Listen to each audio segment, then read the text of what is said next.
Great. All right. Well, we are rolling. Hello, everyone. Thanks for tuning in. We have a special guest today, and I'll just ask you to just kind of briefly introduce yourself. Okay, so my name is Nadezhda Shablikova. I'm from Petrozavodsk. It's the capital of Republic of Karelia, which is in the northwestern part of Russia. We have border with Finland, and we are more to the north from St. Petersburg. So that will at least give the idea where we are. Yes. So when I teach at the university. Awesome. And what do you teach at the university? I teach at the foreign languages department. So when I teach English, I teach text analysis, like a lot of other stuff. Oh, awesome. Very cool. Yeah. Well, we have a variety of questions for you. So we're going to talk about culture, politics, and then we'll just have a little bit more fun. So in terms of cultural questions, there's been a lot of interest about, what a typical day of school is like for a high school student. It's just going to school in the morning, and having classes, like 5-6 classes sometimes. Okay. We talk about senior students. Okay. Right, and I would better say about the difference between American schools and Russian schools.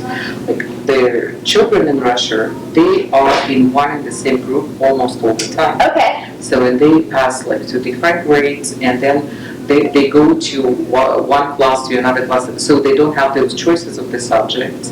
The curriculum is already decided. Okay. They have got optionals for extracurricular activities if they want. Okay. That's very cool. And can you give me a couple of examples of what subjects? Extracurricular activities are? Oh, it could be sport activities like basketball, football. Okay. Like football, I mean soccer. Yes. Well, and or some like theater, dancing, singing, a lot of other stuff like handicrafts, whatever they want to do. Okay, very cool. Music. And what are some the subjects? Like typical curriculum includes mathematics, Russian language, and Russian literature. Okay. Into the course of literature, it is also included world literature segment. They have got biology, they have got like other natural sciences, physics as well, like foreign languages, sometimes 2 foreign languages at the same time.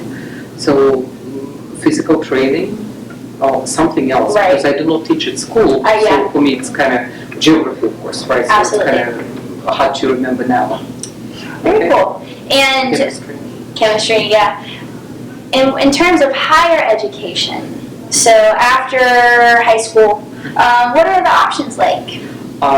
They take national state exam in subjects, and they have to sign up for those exams in February. And depending on what kind of university or college they want to enter. Okay. So because different requirements they could be. So Russian is obligatory. Okay. And math to some departments is obligatory. Okay. Like for example, to foreign languages department, we demand a grade in the foreign language, so it could be French or English or German, so these are the languages taught in our republic, and the Russian language, and also what we call social studies. Okay. So that's a must. Like for some other departments, it could be different choice of 3 subjects. Gotcha. So, and they have this option, so they got the points, and then depends, like whether they get in according to the competition or not. Okay. So they will have to know what they're interested in when they apply. Okay, that's interesting. And they can apply to 5 universities. Okay. At least. So there's a limit. So you can't apply to like 10 or more. No. If you apply to 10 universities, if it is the same specialization, that's okay. But if you are just applying like to different names, that means that you don't know what you want to do in the future. Right. So that's too complicated. I like that. I like that it's specific. It's definitely different here in the United States. And in terms of payment, is it? It's free. It's free. It's free. Right. Only if your grade point average doesn't meet the requirements of entering the university or the college. Right. That means that sometimes you can't be accepted and admitted if you pay for your education. Okay. So it's also an option. And there are some institutions which operate only on like paid basis. Okay. But they are very few. Very few. And is it common for Russian students to study abroad at other universities, or is that? I wouldn't say that this is that much common because to study abroad, they have to pass special examination in the foreign language. Oh, okay. So to be accepted. Like in my part of Russia, as we border with Finland, some of the high school students are focusing on entering Finnish colleges and universities. And some of them do enter, but it's kind of like money-wise, it could be a little bit pricey, and they would at least have to be conversational in that specific so language. they're usually very good if they have this goal, so they would be very good. Okay, that's interesting, cool. All right, we're going to shift a little bit from education and talk about everyone's favorite subject, which is food. Everyone loves food. Yeah, look at me. I love it. Well, and let me just preface by saying, has there been any specific cuisine in America that you've enjoyed while you were on your I've been adventure? here in your country 21 times. Yes. So first of all. You are a veteran. Yeah, like for many years my love was cheesecake. Cheesecake. With strawberry topping. Excellent It was choice. something like really what I enjoyed. And like actually you have got a melting pot of cuisines. Yes. Right, and I enjoyed Mexican food. I like Chinese food, which you tried here. Yeah. Like typical American, like what is it, like wild rice and turkey. So Chinese that's nice. food. Yeah. I mean like typical American Oh, food. American right? food, yeah. Kind of American food. So that, like I wouldn't say that I'm kind of flexible. Right. Food. Well, that's good. And so what's your favorite meal in Russia? You know, just good home cooking. Okay, so when I wanted, so I prefer to bake some pies and pastries, so because my mother used to do that. Right. And I learned it, so I can do this very well. And like everybody in Russia, so they would mention that we like different kinds of soups. Yes. Like mushroom soup, borscht, and shi, and whatever, so, and some salads. That's what I would say. Yeah. Oh, pretty balanced. That sounds good. I'm getting hungry. It's almost lunchtime. Well, we are going to shift a little bit to a more controversial subject, being politics. And it's certainly been a hot topic, especially with the previous election. Right. And we just are curious about what your general thoughts are of, the Russians meddling in the U.S. election, and what's your perspective on that? Like if you ask my personal opinion, because I want to speak for myself and not for my country, Sure. because our country is very huge.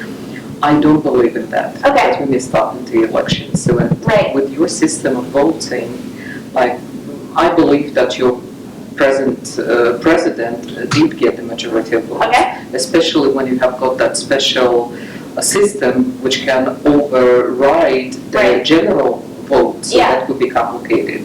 But I don't think so, like really that would mess up. Okay. So, and it was really sad to hear from some of my progressive American friends that they were blaming our president for that. So I was just thinking, what are you thinking about? Like, who made you to go to the polls? Right. Like, you voted yourself. I have been several times during the elections here in America, so my polls were taking me to the election also to see how the system operates. Right. How can you falsificate all this? Like, I don't know. Yeah. This is my opinion. Well, and I appreciate you sharing. Thank you for your candor. And it's a very complex issue. I know. Yeah, very complex. And so kind of piggybacking off of that, how is this information portrayed within Russia? I would say that all the news in mass media, they are mentioning all those things that's like the US are blaming Russia for tampering with elections and hacking attacks and whatever. So, but I think very often, I believe it's almost the same as here. So people do not pay very much attention to the media. Like that's what I would say. So I wouldn't say that it's a huge issue that everybody's talking about, that they're being indignant about it. No, I wouldn't say so. Thank you. And just in terms of the present political situation in Russia, what are your thoughts on your government, positives, things that you'd like to see change?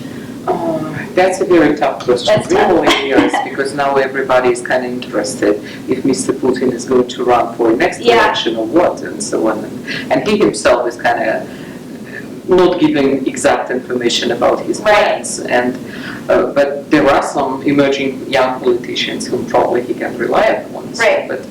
But at the same time, I would say that there are some things probably which not everybody likes about the politics, but anyway, I can say that after Putin became our president, he kind of returned the respect to the country and the world. Yeah. And now, like, Russian opinion is not neglected and Right. like if we compare it with Yeltsin time and Right. whatever.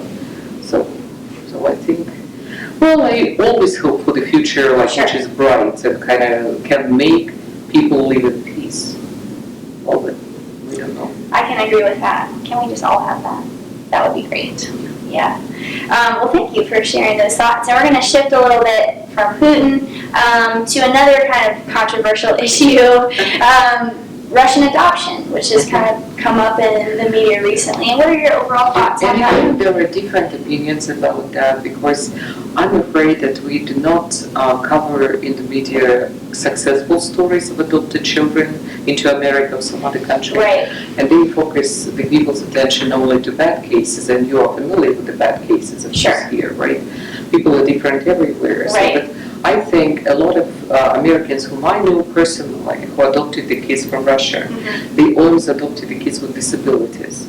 Yeah. And at the same time, it makes me feel happy for those kids, Yeah. and at the same time, makes me feel ashamed that we cannot provide proper care. And people are not ready to adopt the kids with disability. Well, there are people who are making those foster families and who are committed to that and so on, but not so very many. So, Yeah. Yeah. so, And I think you're right in the sense that we always gravitate towards what's negative and what's wrong. right. And we're not And this is celebrating the wrong. This is wrong. victories. Yeah. Yeah, I remember when I was living in America for 1 year on JDP program, I was watching the news, and just twice there was news about Russia, and both were negative. Right. And I was thinking, like, do you make our countries feel close or what? Like, okay, what is the purpose? That's part of the problem too, I think. Exactly, You know, exactly. And I believe that it's the same. I don't watch television. Right. Yeah. Enough stress. Yeah, I agree. All right, we're going to have a little fun now. In the Okay. interest of time, we're always going to end with the fun things. So, a lot of students have been interested because there are some students that are getting their driver's license this year. If it's difficult to drive in Russia and what it's like, the process is to get your license. To get your license. Yeah. Okay. You have to be 18. 18. You can, I believe that you can get a license at 16, but you cannot drive yourself. Okay. So as here, probably like driver's permit. Right. And to get the license, you have to get to the training and to pass the tests. Okay. Driving tests and theory tests, like on the road rules and whatever. Theory So tests. like, like road rules. Yeah, gotcha. So theory, so I'm a professor. So Yeah, that's that professor terminology. Exactly. So, and I think, well, many of my students, they drive cars, so I don't think it's a big problem. Okay. And if your father, for example, taught you to drive, okay, you just pass the test. Yeah. That's it. You don't have to pay to the school to get this license. Oh, okay, I gotcha. And driving is the same, I believe. Yeah. Only Russian drivers are more crazy. Well, that's good. That might change your opinion the more you spend time. I was thinking, like, after a year in America, I would come back home and I would be run over by the first car. Yeah. Because here everybody was kind of like polite, stopping at intersections, even night time when nobody is available, right? And they are like, oh, okay, so you're okay. Yeah. Very cool. All right, we're going to talk about pop culture. Okay. I like this subject. So, what are your overall thoughts of American pop culture? Meaning what, like music? Yeah, music, movies, you know. I think that very often the movies which are shown on in our cinemas, like they're mostly American movies, sometimes they do not create a favorable image of America, and they make this misinterpretation. Okay. And for me, it would be interesting to know, like, for example, how American students or people view those American-made movies. For example, American Pie. What is it about? Like a special, like, and if some people who do not sing very well, so they would see that, oh, this is what college life is in America. How much fun! Like, and this is totally different, right? And so on, and still, like, it's kind of funny now for me to watch, but in some movies, like, Russians are all these bad guys. Yeah, you know, they're typecasted. Like, kind of typecast this. I think now in 21st century it shouldn't exist. Yeah, I know. We're back to, Right. it is interesting. And there are so many shows, even to this day, like, have you heard of The Americans? It's a popular TV show. Yeah, and I love to go to the movies myself. And a lot of shows which are on TV, they kind of copyright of American shows Yeah. and even sitcoms. Like this, I don't like very much Okay. actually, because I think that we can create our own things. Sure. And like just to borrow and to plant it, I don't know why. Like who's Yeah. paying for that? Yeah. Yeah, that's a good point. Yeah. Yeah.